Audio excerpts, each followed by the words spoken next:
Breaking news. या अनुषंगाने हेच सांगेल की आमचा मुद्दा आणि आमचं जे उद्देश आहे की प्रभागाचा सर्वांगीण विकास करणे, महिलांची सुरक्षा करणे आणि ज्या समस्या लोकांच्या आहेत त्या समस्या सोडवणे, त्या समस्येवर आम्ही काम करणार आहेत की ज्या समस्या त्या ठिकाणी निर्माण झालेल्या आहेत असे विकासाचे मुद्दे घेऊनच आम्ही निवडणूक लढवणार आहोत. कारण की जो विकास रखडलेला आहे प्रभागाचा आमच्या, त्याच्याकडे कुणीही पाहिलं नाही आणि महिलांच्या बाबतीमध्ये जी सुरक्षा आहे, महिलांना जी सुरक्षा मिळत नाही ती महिलांना सुरक्षा आम्ही देणार आहोत. युवकांच्या बाबतीमध्ये युवकांना ज्या गोष्टी त्या ठिकाणी पाहिजे त्या पुरवण्याचा आम्ही प्रयत्न करणार आहोत. मग त्याच्यामध्ये युवकांसाठी जिम असतील, खेळाचे मैदानं असतील किंवा त्यांना खेळण्यासाठी प्रवृत्त करणे, कारण की त्यांच्या शारीरिक आणि मानसिक दृष्ट्या त्यांना ज्या गोष्टी लागतील त्या गोष्टी आम्ही त्यांना त्या प्रभागामध्ये देण्याचा प्रयत्न करणार आहोत.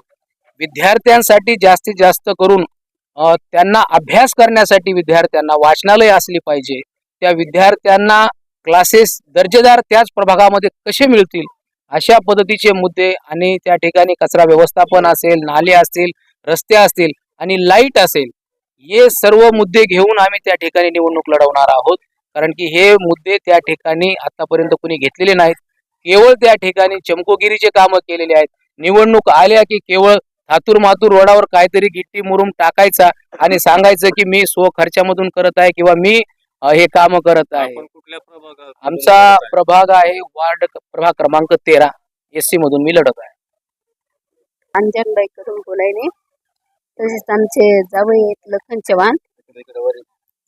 लखन चव्हाण तर त्यांच्याकडून मी म्हणजे बोलत आहे त्यांच्यासाठी की ते युवा भागात काम करते म्हणून गॅरंटी आहे आम्हाला. म्हणून आम्ही सर्व महिला किंवा आमचे पूर्ण पांडुरंग नगर त्यांच्या पाठीशी आहे. म्हणून मागचे माणसं आहेत तर आम्हाला नुसते होकार देतात.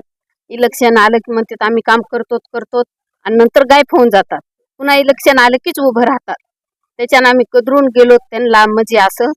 आता त्याच्यानं आम्हाला नवीन काहीतरी माणूस चुनून त्यांना द्यायचं निवडून.